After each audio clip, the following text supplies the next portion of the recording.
What's up, Mob Crew? I'm Chris, and today's missing person case is Don. Also, today's person of interest is Olivia. Today's missing person case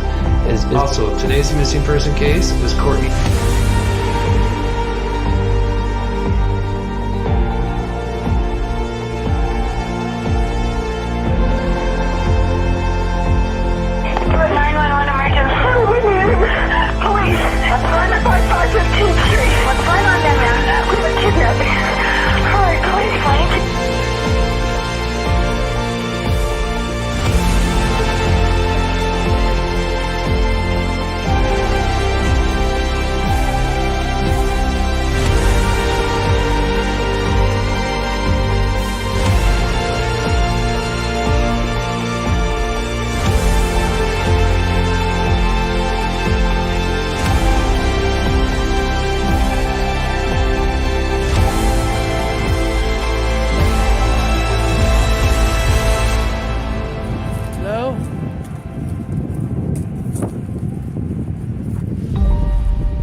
Hello?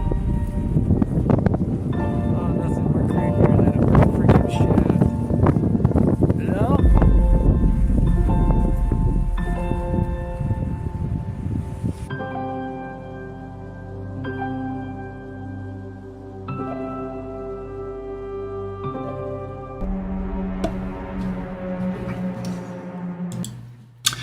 What's up, Mob Crew? Welcome to the show. Thank you guys so much. Oops, let me get my volume. There we go. Thank you guys so much for tuning in. I am Chris with Monsters Under Our Bed. I cover murder, mystery to the paranormal. Before we get started, we got a big show. But before we get started, today's sponsor is My Patriot Supply. I'm going to quickly play their ad real quick, and then we'll get started with the show. Mob Crew and friends, are you prepared for the widespread food shortages ahead? Farmers have been warning us for months, but are we listening?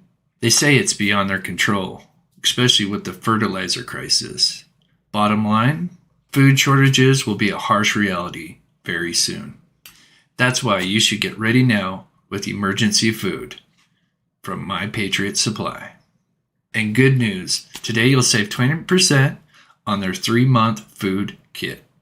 These kits provide delicious, easy-to-make breakfasts, lunch, dinner, snacks, drinks for one person for 3 solid months. Get one for each member of your family while you're able to save 20% during this timely sale.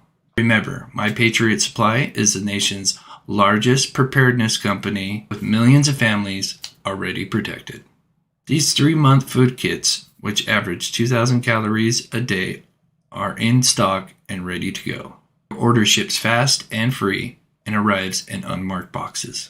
Go to preparewithwww.preparewiththemobcrew.com. Those who know what's coming are already prepared. Are you? Prepare with www.preparewiththemobcrew.com. Thank you so much.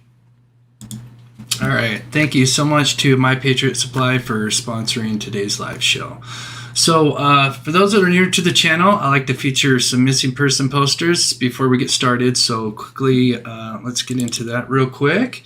So today we've got Robin Austin, who went missing on August 11th. So just over a month ago. She was 32, missing from San Diego, California. She's 5'6", brown hair, brown eyes, 135 pounds. It says, location last seen, Robin, who is a Marine veteran, was last seen on August 11th at the San Diego Veterans Center located on 2790 Truxton Road. According to the family, Robin may be suffering from a mental health crisis. Oh, that's terrible to hear. So if anybody's in San Diego or California, please keep a lookout for Robin. Let me move that over just a little bit. Perfect. Okay. So thank you guys so much again for tuning in. So we'll do a quick little back timeline for those that may be new to this case. I think most of you guys know this case quite well, but So just a quick recap. On February 13th of 2017, over 5 years ago, sadly, Libby and Abby were brutally murdered. And then it went unsolved. We do have video and audio of the possible suspect, but still there has been no progress till hopefully maybe this year. And then we learned about Kegan Kline at the end of last year when they kind of brought him into the light and they released his transcripts, and we learned that he catfished young girls, and it's supposedly he had spoken with not only Libby's friend but then Libby the day of that she was murdered. And so Kegan has been incarcerated and his trial has been pushed back several times. It was supposed to be at the beginning of this year, and it kept getting pushed back, and now it's not until January of next year. And it's believed that he's finally cracked and is now cooperating. And then so on August 17th, they started this search in the Wabash River, which just happens to be 6 minutes from his residence where he was living at during the time of the murders. And so they have been searching that river for over 5 weeks. And today is day 2 where they have not searched that river. There's been some developments these past few days. So today and yesterday were the first 2 times that they haven't searched the river during a weekday. And I'm going to show you guys that here in just a second. So I kind of went back just to document all the days that they were out there and to see if there was any kind of anomalies as to maybe days that they didn't search, and if there was anything, because I think a lot of us are still kind of in shock. And anyway, so I went back and luckily, thanks to Ladybug and Famously Unfamous, who pretty much documented each day that they were out there, which is amazing. So as you can see, I've got X's on the month of August. All the X's are the days that they were confirmed to be out there. They started on the 17th. We know that because on the 25th, Ladybug puts day 8. And so, sorry, getting a phone call. But so they started on the 17th. I think they were just getting set up for the search. And then Kegan Kline was transported out of custody for a day. The murder sheet believes that he was transported to the Wabash River to point out something in the river there. So it looks like, as far as the days, it looks like they would take Saturday and Sunday off, but they were searched during the week, Monday through Friday. And then the only day that they did not search during a weekday was this Wednesday, the August 31st, which was interesting. And the timing, because as we know, there's so many coincidences that just keep adding up to this case. And it just so happens the very next day, they arrest Travis Trexler, who's the cousin to Kegan Kline. Now, Travis had an outstanding warrant for a DUI that he had a year prior. So it's interesting that they would arrest him, while they're doing this search. Like I said, the coincidences just keep kind of stacking up. But so as far as not searching during the weekday, the only one that I could find was this August 31st. And if we look, of course, ads. If we look at the weather, so I've got August up here pulled up, and this is Peru. And as we can see, it was a fine day. It was 60s, low 60s, high 80s. 80s for the high. So not bad weather at all. No storm, partly cloudy it looks like. And we've seen them be out there like rain. So I don't think the weather really had anything to do. So I think that's kind of interesting that they took that day off and then Travis was arrested the next day. So let me go back to that. And then so we move into September. So Travis gets arrested on the 1st. And then on September 2nd, it just so happens that after he's arrested, they bring out that reconstruction team on the 2nd, Friday the 2nd.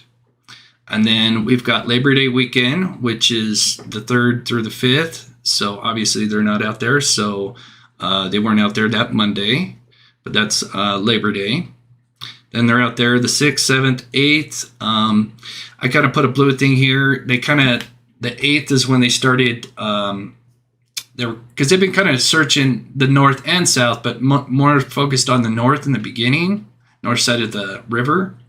And then it looks like they were kind of cutting down some trees and stuff on the north side on the land, maybe just to have better access, and also probably check, things washed up on land. So then we continue. Same thing. They take Saturday and Sunday off. They're out there Monday, Tuesday, Wednesday. This 14th is when they moved to the south side, and they were on land. Looked like they had metal detectors out there and stuff, and doing the same thing that they did with the north side. Maybe clearing a path to make it a little bit easier. True crime. Maria says, very nice, thank you. Yeah, it's something that I just wanted to look back at and see if there was any anomalies with them taking days off. And like I said, the only one that lines up would be that Wednesday, and it was a fine day. So, and then of course you got the arrest with Travis Drexler. Coincidence? Your call. I think it could have something to do with it. And then once again, they're out there Thursday and Friday, take Saturday off, Saturday and Sunday off. And then this last coming Monday, there's a helicopter flight, and they're out there, and they're also spot So Famously Unfamous. Shout out to them, who's been out there documenting. They were out there. It kind of heard about this helicopter. He couldn't get his camera out in time to capture it, but he says he saw it or heard it, and he noticed that there were stakes with evidence flags with the red flag on them, which I was kind of going back and looking at the old footage, and we see yellow posts and some that are white, and there's a few that might have little yellow tags on them. But this one, and I've got video evidence of it. We haven't seen this type of evidence flag, and we'll look at that here in a bit. But thought that was kind of interesting. And then the 20th, they're out there, and it looks like they're just kind of clearing up. And Famously Unfamous is out there again recording, and this is when he's talking about the day prior, and so he's got a whole video. I'm not sure how long it is. I think it's at least an hour that he's out there. And it looks like they're just kind of clearing things up. I mean, so in my opinion. And then, so of course, we moved to yesterday. I heard that it was kind of stormy there. But the weather, as far as degrees, wasn't bad. And then today is a fine day. I looked at the weather. It's 66 from what the weather report said that I looked up. So looks like a fine day to search, but they're not out there. So it's 2 days now that they haven't been out there during the week. So Travis is the cousin to Kegan. And he was actually in the area with Kegan the day of the murders, because Kegan was supposedly at this country road club. And I'll show you real quick here. Let's see. Oh, I got it. Nope. Let's see. Where are you? I put you in a different folder?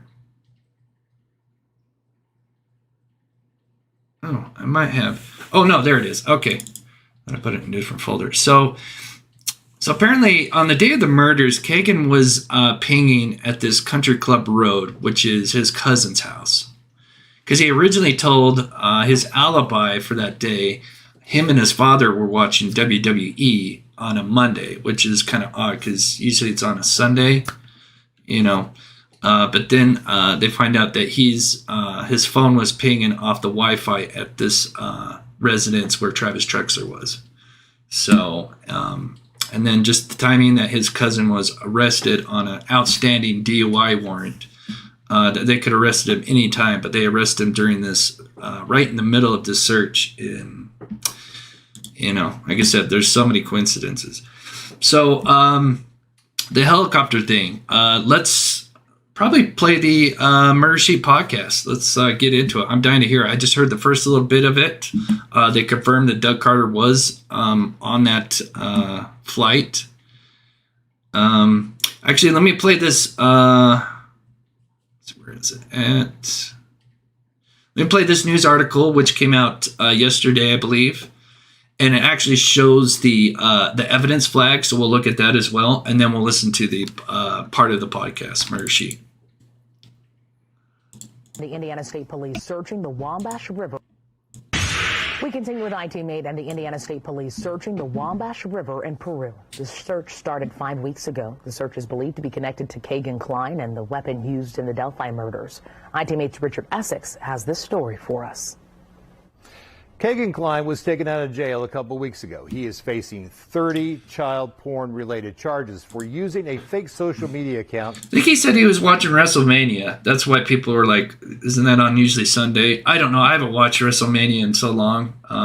But yeah, you're right. There is Raw on Mondays. But either way, I think they figured out that he was actually over at, at least pinging. His phone was pinging at that residence and country club. Anthony Schatz. He used that account to get sexual images from underage girls. Now, police say that account may be linked to the murders of Abby Williams and Libby German. It just seems like there's a lot more attention being given to that side of the bridge. Danny Gill says he is on this bridge over the Wabash River a couple times a week. He is documenting the search of the river on his YouTube channel called Famously Unfamous. Gill says over the past 5 weeks. So here's that red flag, and we'll take a deeper look at it once we play everything. Tom Ann says, I'm watching while at work. Hope everyone is having a great day. Red flags are red flags. Laugh out loud. Totally agree. Thanks, Tom, so much, buddy. Hope you have a great day. So as you can see, here's that red flag that he was talking about. And this is footage from either Monday or Tuesday. I'm still trying to figure out, but this was from this week because they're kind of clearing up and they've moved to a certain area, which is where you can see these boulders. And that's the furthest they've ever been. That's another thing that I was trying to, there's just so many things I was trying to do today, but just not enough time. I was trying to, with that calendar, I was going to make a little graph showing how far, like each day they've kind of moved and where they were at, but maybe in the next live I'll do that. And thank you so much, Chihuahua Dawson, for the $1. You're awesome. So, all right, I'm going to finish playing this. A team of 10 to 15 people from state police have meticulously searched the river. The search started on the west side of the Nickel Plate Bridge and has progressed about 400 yards past. The searchers have placed poles topped with red flags as they move along the river. Right where you're standing, they set up a tripod, like a surveyor's tripod, and had a guy standing out with like a surveyor's stick, and they marked out each little area. So and they've surveyed it, right? They've surveyed it, yes. Took pictures, for crime scene probably. That was on September 2nd, and later that same day, he did capture video of state police using a drone over the river. Then earlier this week, more eyes in the sky. Yesterday, a state police helicopter did fly over. It did, I don't know if it was a figure 8 or 2 circles, and then it headed straight south. And I did look it up on Flight Tracker, and it was registered Indiana State Police. Over the past couple of weeks, the searchers have raked the ground on both sides of the river. On the north side of the bank, under the bridge, there's a pile of metal and other objects collected during the search. Every day, weather permitting, the team from state police gather in a parking lot near the river, change into wetsuits, and get into the river. We have seen a few people with metal detectors working in various parts of the river, but most of the searching is done on their hands and knees. Yeah, so here's it right here. And like I said, we'll definitely take a closer look at these. But as you can see right here, see the red flag? I have not seen those. And like I said, we'll look at it closer when we finish and compare them. But yeah, usually they're just these posts that don't even have anything on them. And sometimes they'll have like a little yellow tag, and we'll look at them all. But yeah, this red flag here is something new that I haven't seen. I have not seen them bring anything out as far as evidence, but they carry buckets and things like that with them. So I'm sure that it's not something that you just grab and then go run into the bank with. The search began around August 19th. That's the same time that court records show Kegan Kline was released to the custody of state police. In the order originally sealed to the public, it did not specify the exact reason, and state police would not comment on why to IT-Mate. 2 court filings last month by Klein's lawyer. So there's, thank you so much. Oops, I just lost you. Thank you so much, Bella Blunts, for the Czar $16.99. You're so awesome. Thank you. And there we see that red flag right here. It's my head's in the way. You guys can't see it. Like I said, we'll look. There's actually 1, 2. So there's actually one right here. I'm gonna take some screenshots. As a matter of fact, let me take one now, and then we'll look at it after. He is exploring other legal options and is in negotiation with the prosecutor. And so this is how I can tell like this footage is from like either Monday or Tuesday. As you can see how far out they are. Because obviously they kind of started on the east side of the bridge, you know, kind of on the north side.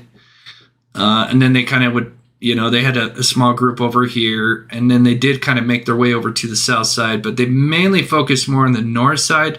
But they have been on the, especially when they got to the, just past the bridge on the west side, they were up on the land. You can actually see where they've kind of cleared out that area. I don't know, maybe also just so it's easier for them to access that side of the river, maybe. But you can see that they're way out there, and that's the furthest they've been. And so it's definitely from, like I said, either Monday or Tuesday. But the Murder Sheet podcast reports Klein was present for his search of the river. I went to Klein's father's house, it is not far from the bridge, hoping that he might share some insight in the search. No one answered the door. I have reached out to Klein's lawyer, and he has not responded to my calls. In Indianapolis, Richard Essex, Wish TV, IT-Mate. Are you tired of home maintenance and Okay, so there's that. And so let's listen to the wonder why he doesn't say they landed, Chris. People confirmed that they landed. We're going to listen to the Murder Sheet, who they talk about it. So many people have said that the helicopter landed. Because, yeah, I don't know why. Maybe they just didn't get the info. But Famously Unfamous, I think he says it, and a bunch of others as well. Well, not a bunch of others, but others. But thank you so much for the $1.99. Yeah, because that did kind of make me go, what? Wait. So, but yeah, they landed apparently for 2 hours. So, let's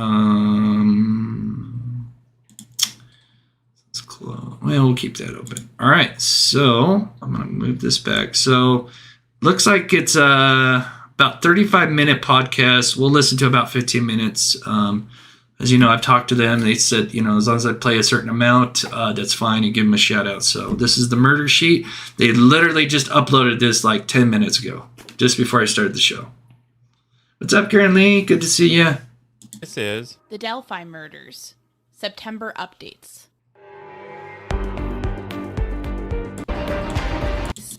in a this little bit different. Oops, sorry. Front of many people's minds this week. Namely, that on Monday, September 19th, a helicopter belonging to the state police made the journey from the airport in Greenwood, Indiana, to a location near Peru, Indiana, where, as we all know, a search is going on. Anya, can you tell us a little bit more about that? Yeah, let's go over just the straight timing details. So the flight originated in Greenwood, as Kevin said, but then touched down in Indianapolis, right next door. Oh. So takes off from there at 1:04 p.m. Eastern Time and lands in Peru at 1:27 p.m. Then there's a gap. Then the helicopter departs from Peru at 3:31 p.m. and lands back in Indianapolis at 3:56 p.m.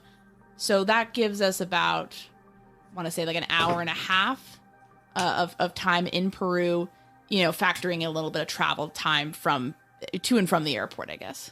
Yeah, that's it.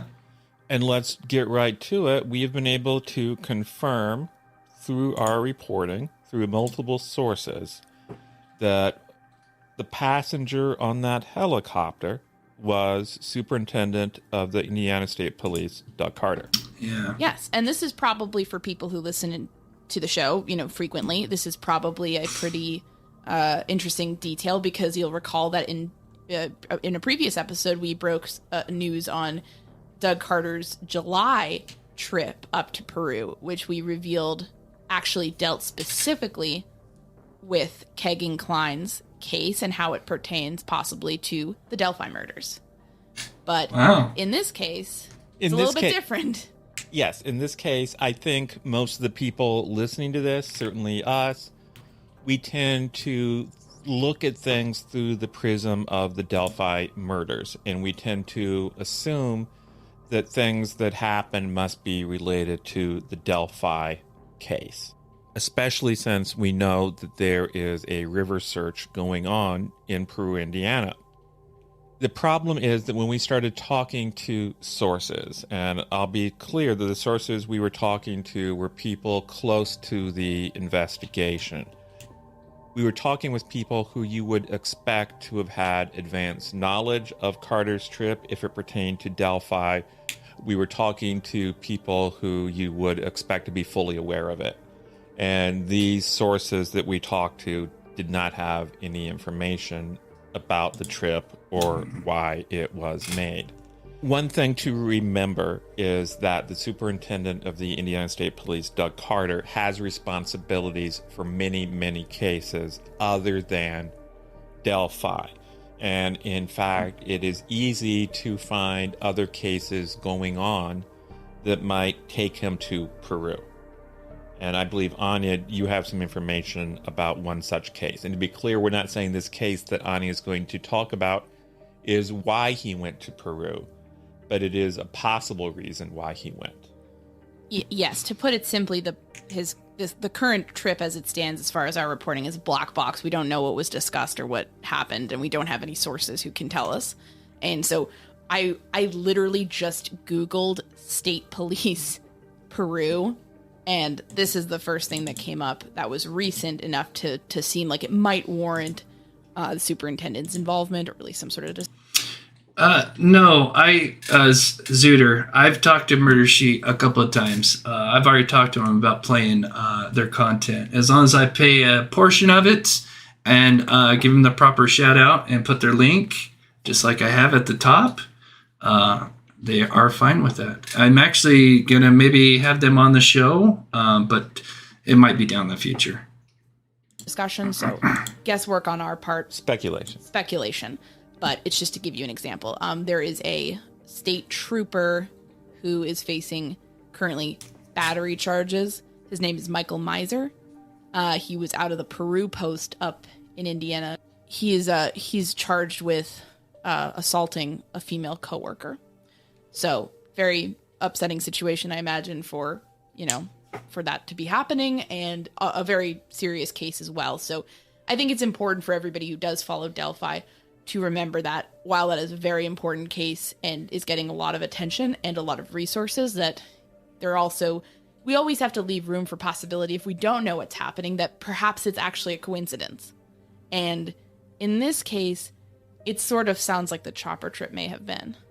I've seen speculation online that this chopper trip somehow indicates that there was a major discovery during the search, and that it's tremendously significant to the case, the Delphi case. And we can say pretty definitively that that is not the case. That is not why the chopper trip happened. Yeah. And, I wish that was why it happened. I think we all, everyone who covers this closely really does wish for answers, and for the families of Libby and Abby and all their friends and loved ones to get in. Wow, what do you guys think of that? Now, that's interesting.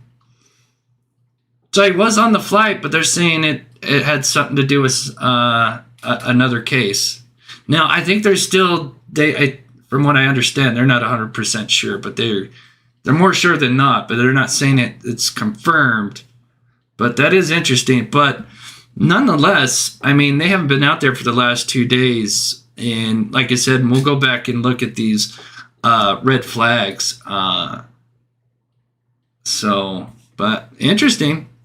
Very interesting. We'll listen to about 10 more minutes, which is about a quarter of the show. Answers as soon as possible. But we also are not going to, if we're not that's not what we're hearing. We're not going to just assume that something is related when we're kind of hearing things that make us think that it's probably not. And again, we talked to multiple sources close to the investigation who we would have expected to know about a trip if it was related to Delphi, and they knew nothing about it. Let's move on. There's been a lot of speculation about what exactly was going on when the Indiana State Police first took custody of Kegan Kline. Yes. And we can say that we know at least one development that happened, what we believe, when he was in ISP custody.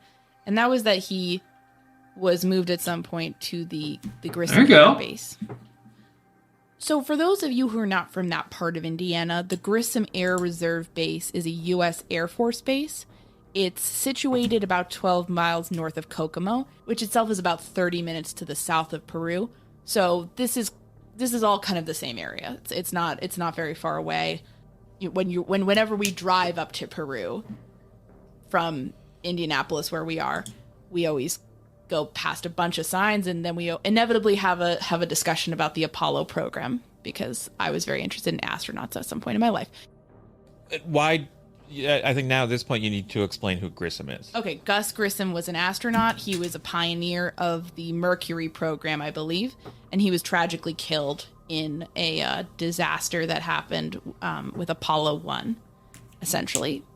He and two other astronauts. Very tragic story, but he is a celebrated Hoosier in history, and there's a lot of stuff named for him in the state, especially around there. So that's the Air Force Base. Now, we have a source telling us that Kegan Kline was brought into this base, and it was we've been able to confirm that, which we've confirmed, and there was, it wasn't just him. It was a bit of a hullabaloo, it sounds like. A bit of a contingent coming in with him of different law enforcement folks. So, can you elaborate on that? Basically, people from different agencies is how it was described to us. So not just like a kind of a quiet, let's just drive in situation, but a number of people. So we found that somewhat interesting because, sort of speaks to trying to move a person who has some possible information that you want to get to somewhere that maybe is going to be more private and maybe allow for more of a conversation.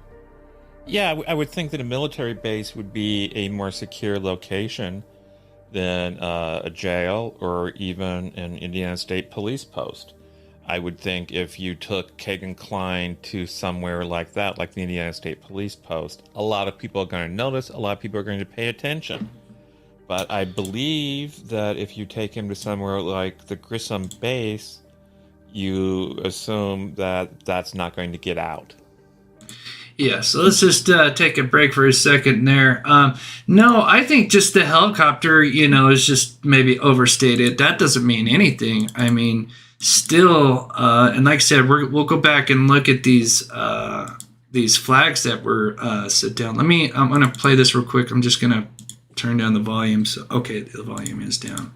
I wish they didn't have their banner right here because it kind of blocks, but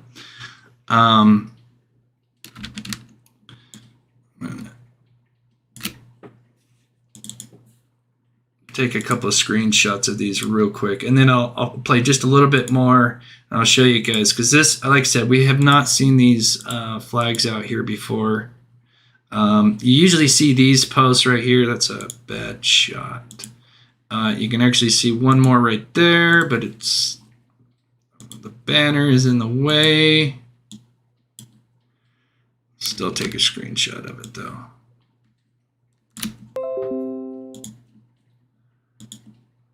That one, I think there's one more. Might just be a different angle from it.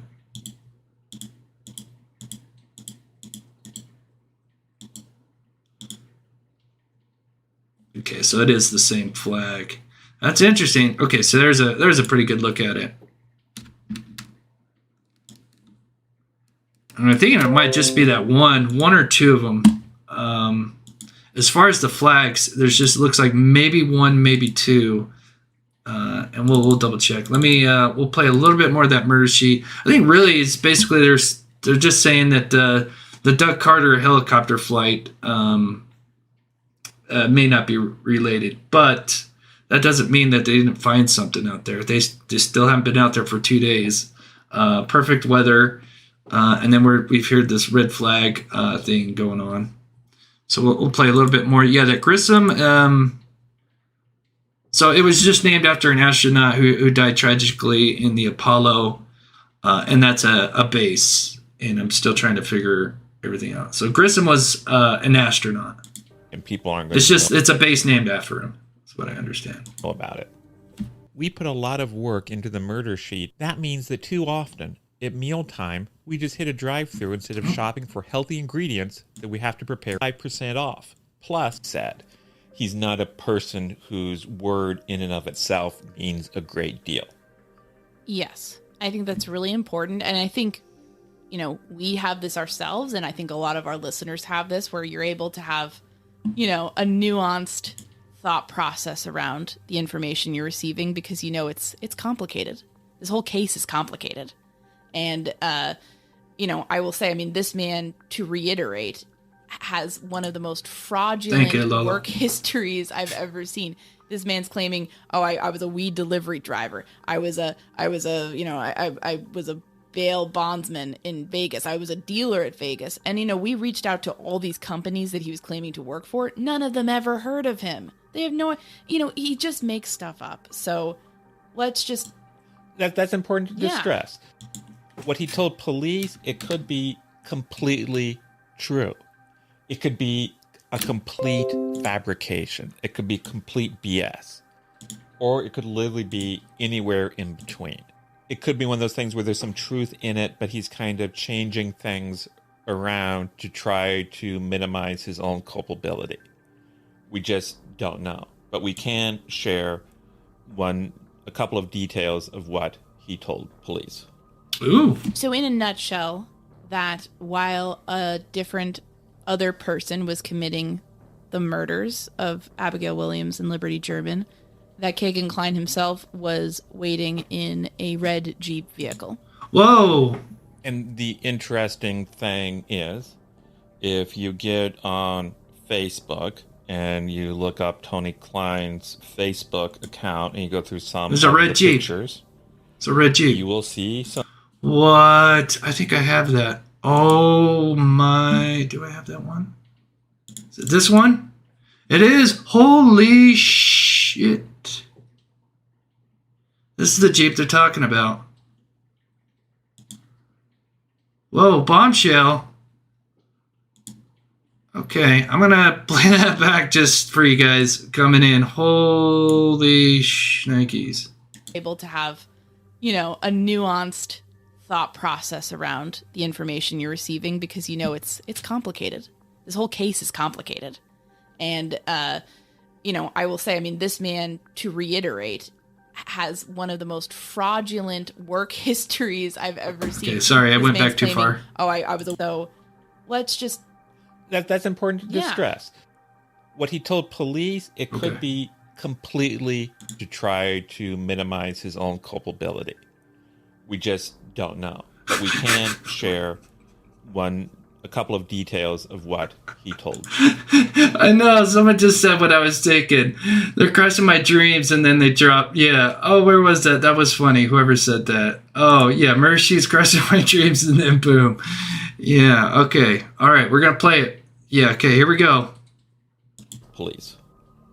So in a nutshell, that while a different other person was committing the murders of Abigail Williams and Liberty German, that Kegan Kline himself was waiting in a red Jeep vehicle.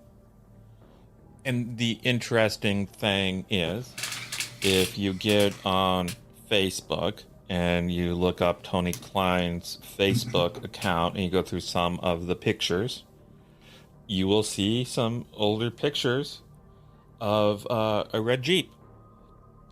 Now that in and of itself is interesting, but let's play devil's advocate. Obviously, Kegan Kline knew what vehicles his father was in possession of. So the simple fact that there's a red Jeep in the story that he tells And there's also images of a red Jeep in the social media. That in and of itself is not conclusive. Right. If I'm known for owning a blue minivan, then, people can say, well, I was, you can insert that into a case if you want to lie. So we think it's interesting that that's what he's saying, but we are marking that as a Kegan statement, not as a fact in and of itself, for obvious reasons, as I'm sure everyone will appreciate and sort of understand. But it gets to maybe some of what has been going on and what may be driving some of the activity in this case right now. Yeah, and it gets to a problem that law enforcement has, which is Kegan Kline's a liar. Whatever he tells you, you can't believe unless you're able to verify it. So if Kegan Kline says John Doe committed the murders, that's not enough. You need to find some sort of evidence. Yeah, so what they're saying is true. Tony Klein used to work for the Chrysler in the Kokomo. But thinking about the search and just how much manpower they put into that search, I don't think they just went out there on just something. They needed some, because he is a pathological liar. There is no no argument there. But I'm sure they wouldn't spend this kind of manpower 5 weeks without some kind of like concrete, story that there's something in that river. I just can't see them doing that for 5 weeks now. So that's just my opinion. But yes, that is kind of the tough thing. Is Kegan Kline, as we've kind of grown to know, as he is a pathological liar. But let's hope. I think being in custody for so long, and then just with all the coincidences, I think it broke him being in there, and hopefully it broke him. And if he does know who is BG, then let's hope this is it. That conclusively proves that this is one of those rare occasions when Kegan Kline is telling the truth. So we add all that context to just, stress to people that this is a case that there's not a lot of easy answers, unfortunately. We're in year 5 now, still unsolved. We want to report to you about what's going on and give you as clear a glimpse behind the scenes as possible. But at the end of the day, that only gets us so far. We can get you what's being said and sort of what is going on to a certain extent. But, I think there's no easy narrative here. There's no easy putting it all together for you in a nice little bow right now, because it has not been adjudicated yet. So there's going to be a bunch of missing pieces no matter what, no matter how much we dig. That is the truth about this case. That there's just a lot of unknowns at this point, and we're definitely working hard to try to fill them in as best we can to do our due diligence and do responsible journalism here. But there is a limit of how much you can get at once, and I think sometimes people are curious and they delve into it and they read everything and they're just like, I have more questions now than I did even at the start of this. And that's just the whole entire case. Yeah, every time you dig up and you get some answer, you uncover 10 more. So for those that are kind of rolling in, might have missed some of that. I gotta read this. Chris, you are a cup half full kind of guy like me. I am. I like to question everything. We try to stick with facts, and I appreciate that, Elbows Mom. I hope this is a breakthrough, but I fear it's just more BS. I do believe they're searching for a weapon, knife, or firearm, or a phone.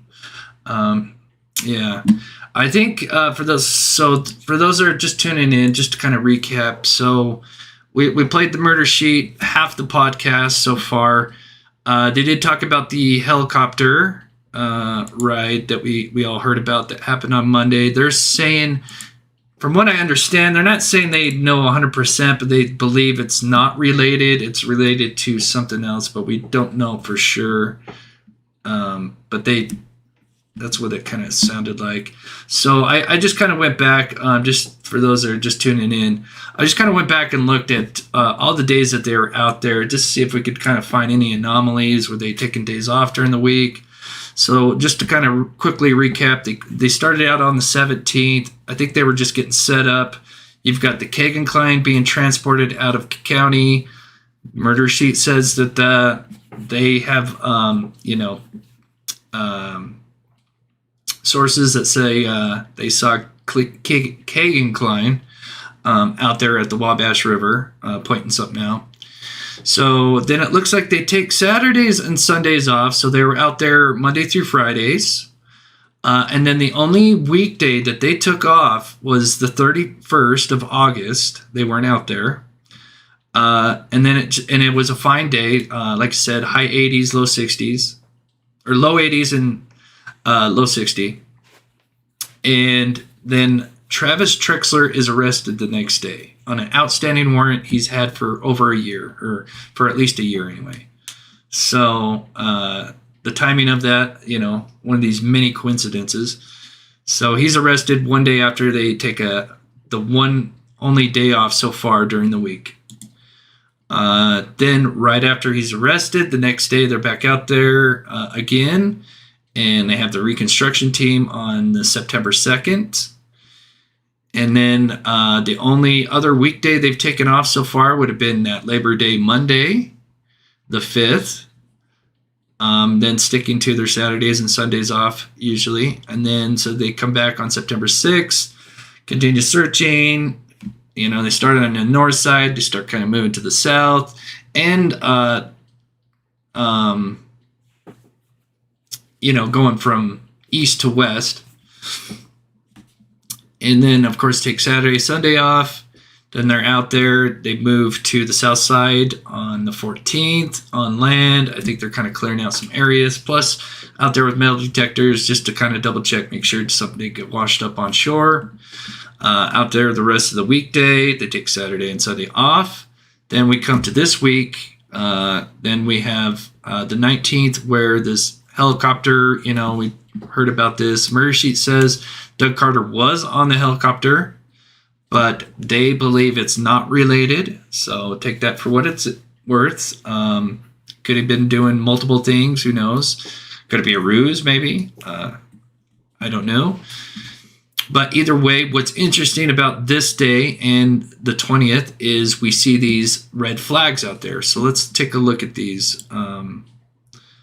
That I took some screenshots of. So here are the flags. Now, I've gone back and looked, and I can't say 100%, but from what I've researched so far, I have not seen these flags, and that's a terrible. But as you can see, I've got a better. There's a kind of a better look at it, but so it looks like there's might be one or two of them out there. I'm going to double check after the show, but it looks like the same one. But we usually see these just kind of post. They're usually kind of yellow, but none of them really had these red flag on them. Oh, there's some red flags. So let's see if I got a picture. Oops.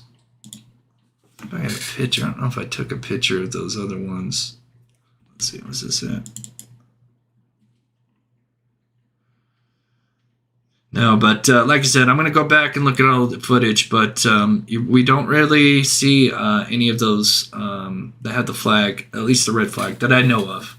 I'm not 100% sure yet, though. So,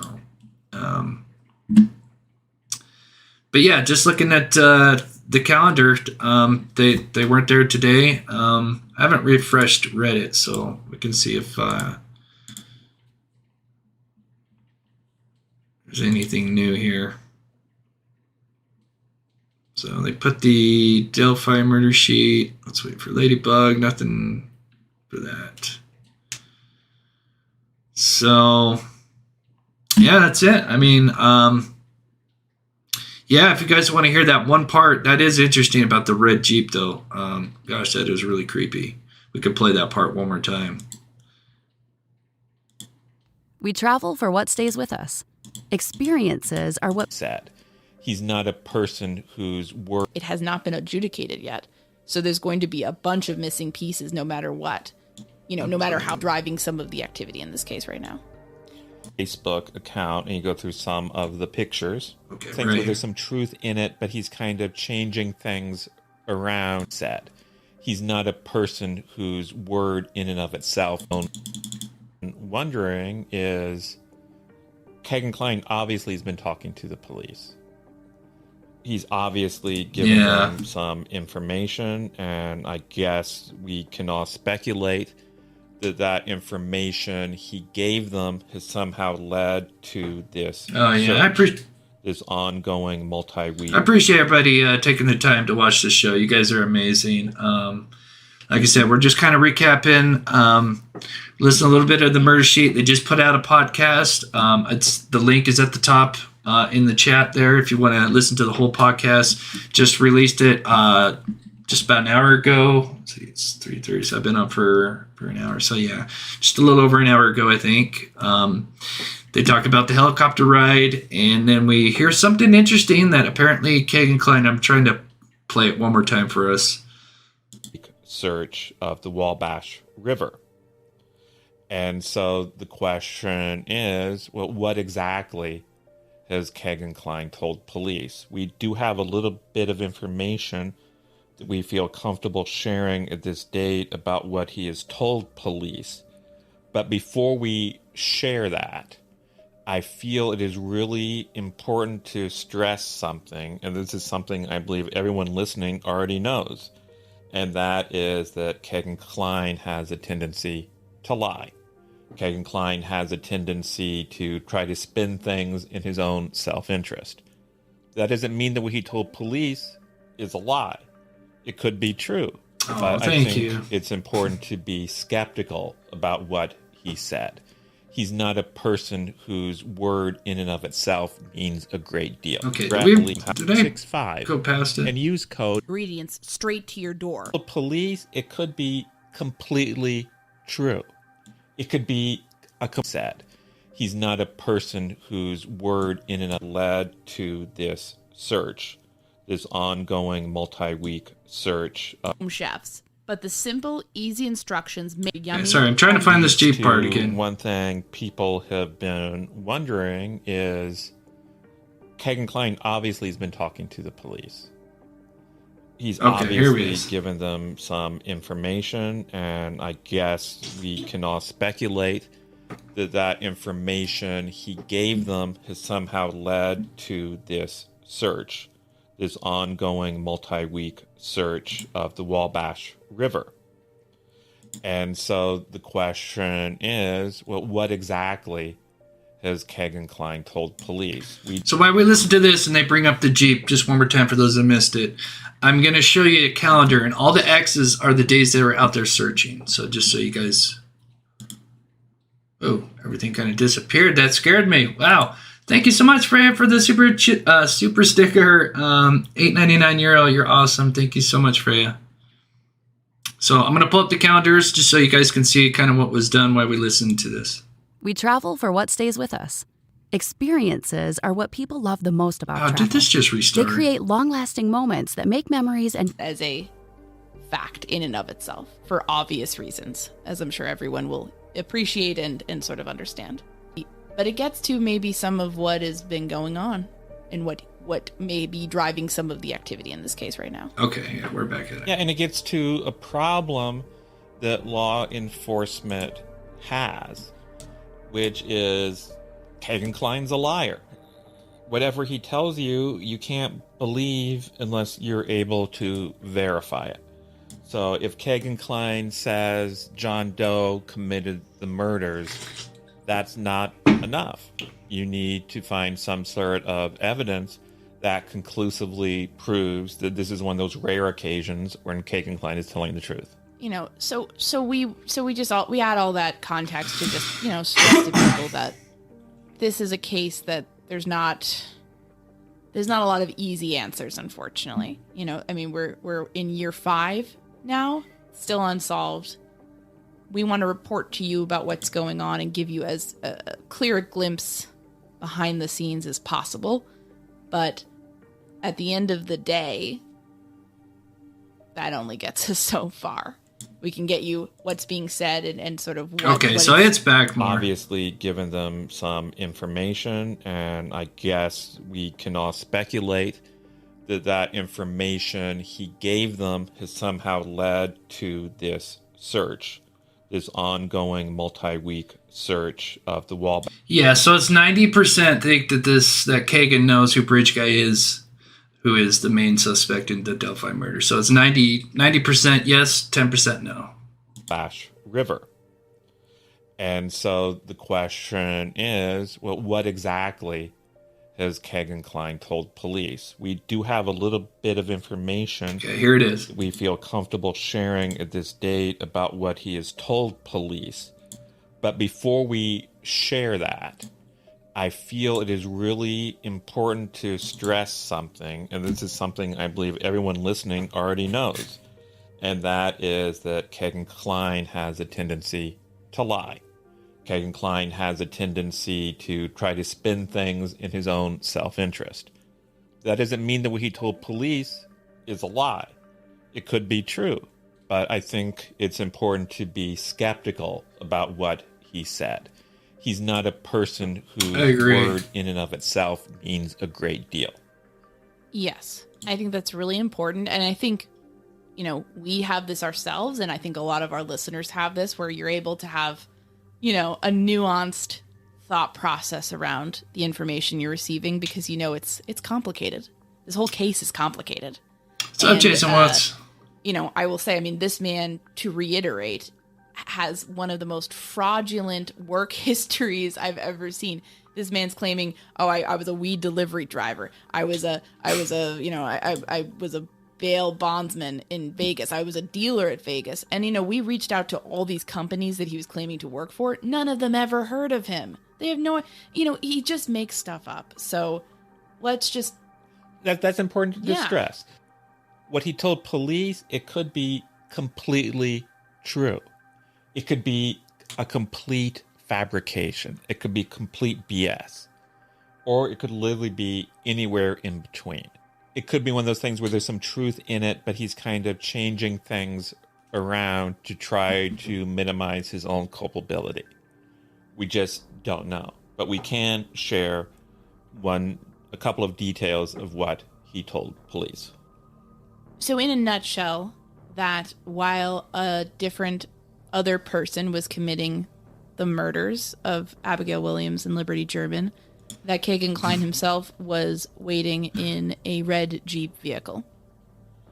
And the interesting thing is, if you get on Facebook and you look up Tony Klein's Facebook account and you go through some of the pictures, you will see some older pictures of a red Jeep. And that in and of itself is interesting, but let's play devil's advocate. Obviously, Kegan Kline knew what vehicles his father was in possession of. So the simple fact that there's a red Jeep in the story that he tells, and there's also images of a red Jeep in the social media, that in and of itself is not conclusive. Right. If I'm known for owning a blue minivan, then, you know, people can say, well, I was, you know, you can insert that into a case if you want to lie. So okay. So I'm sure there's some people that might be confused on what they're talking about. So quick recap. So what they're saying is Kegan Kline, and they don't give too much specifics, and maybe they do at the end. Like I said, I'm not going to play the whole podcast because that'd just be rude. But I have gotten permission to play, you know, parts of their podcast.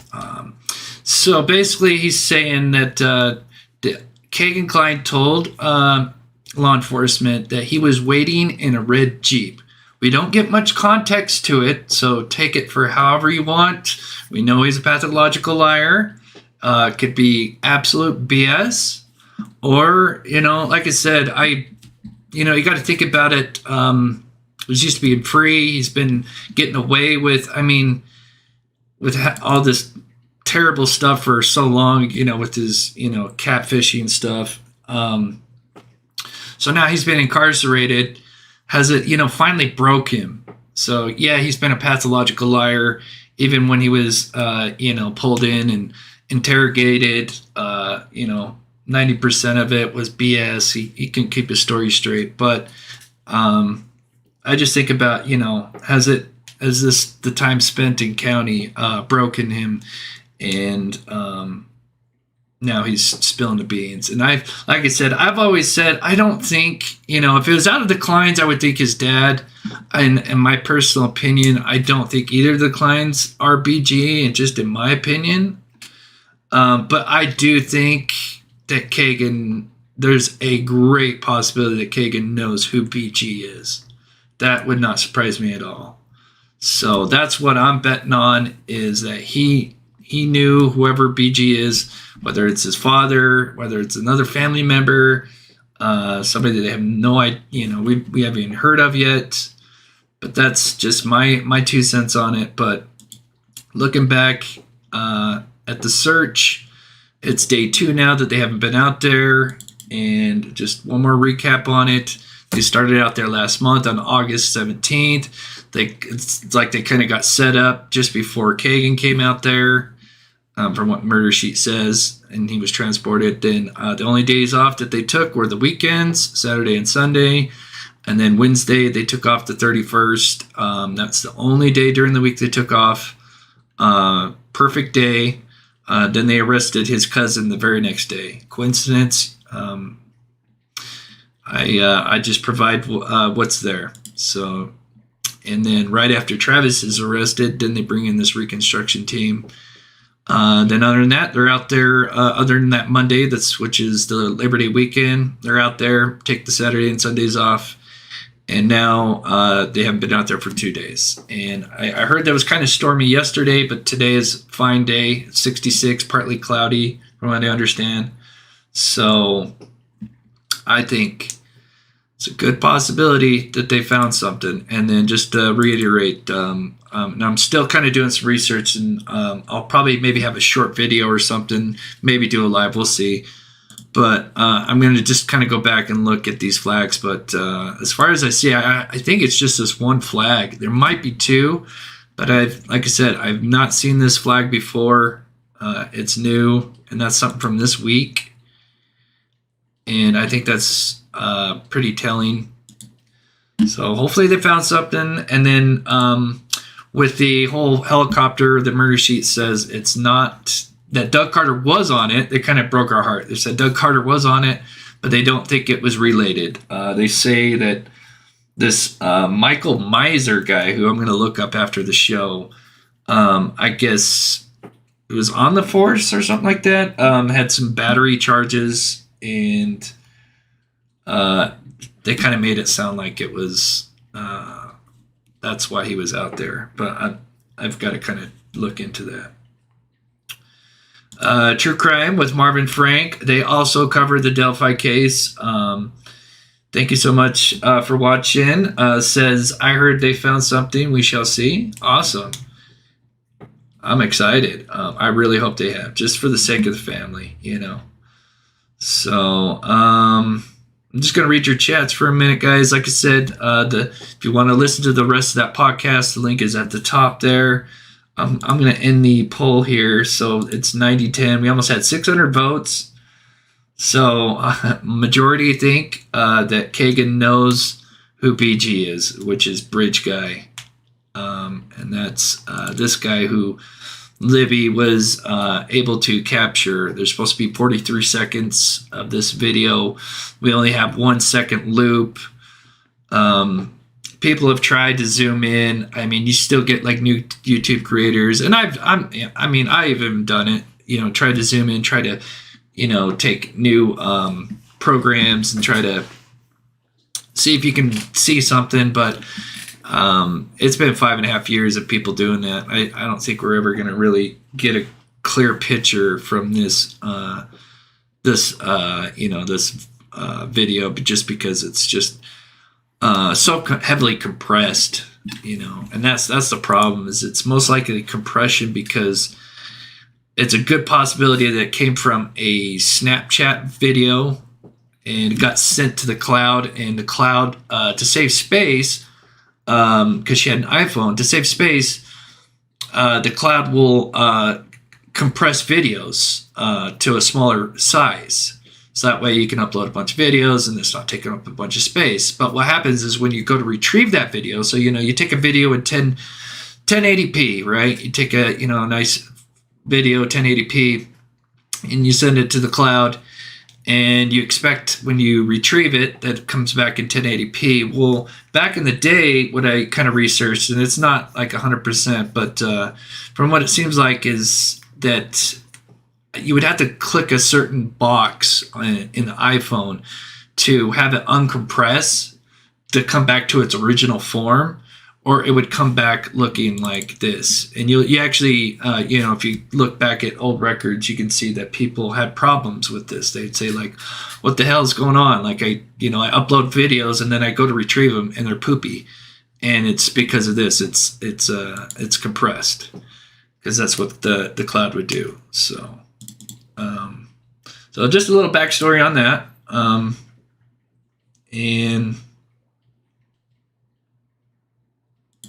And it could be very well, if the red flag in the middle of the search field could perhaps be a marker, for sure.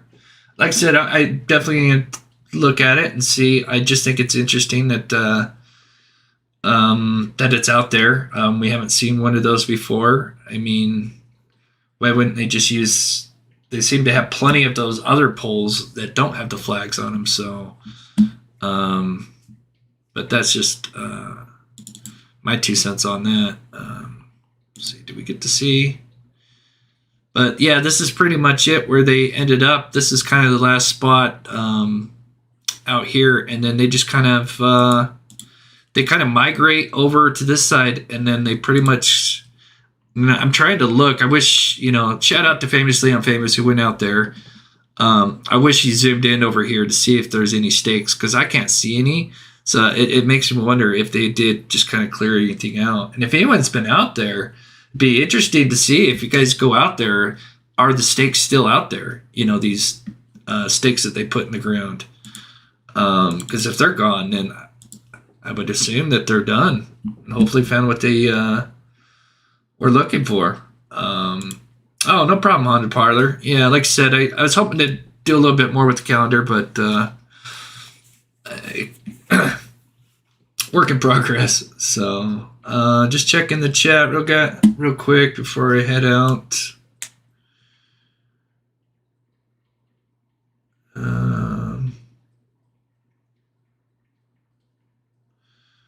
Paul's not convinced. Oh, I hope they do, buddy. I really hope so. But guess we'll see. I've heard some. I can't say too much now, but I've heard some rumors going on, and actually, Murder Sheet kind of confirmed one of them. So yeah. So there's some stuff coming down. That's all I can say right now. So don't be surprised in the next coming days if some things drop, some big things drop, and of course you'll hear it on this channel. But of course, we like to fact check everything. We don't just come out and so. I was hoping you were going to say Rez. I think it's a little early for that, but hopefully maybe in a month or two. Who knows? Maybe sooner. We'll see. Yeah, that's what I've heard. And like I said, until I know for sure, I wouldn't want to say that on my channel unless I knew that 100%. If you guys follow me for a while, you guys know that I try to, we stick with facts. We like to speculate, but we try to stick with the facts. So anyway, guys, I thank you guys so much for tuning in and watching. Like I said, one more time, that link is at the top. If you want to finish listening to what Murder Sheet, I'm going to definitely go listen to the rest of it. Thank you, Double Rainbows. You're so awesome. Everybody, you guys are amazing. I wish I could shout everybody out. So So with that, I'm going to play the outro. And like I said, I'm working on a new pet outro. It's just taking me a bit longer just because I had some guests on. So thank you, Geneva. Thank you, True Crime with Marvin Frank. Check them out. They cover this. Of course, Steve from True Crime Web is also going to be going live tonight. So shout out to him and True Crime with Marvin Frank. So you guys are awesome. I love you guys, and we'll see you guys maybe tomorrow. We'll see what happens. So have a good rest of your day, and we'll see you guys hopefully maybe Friday.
Mm-hmm.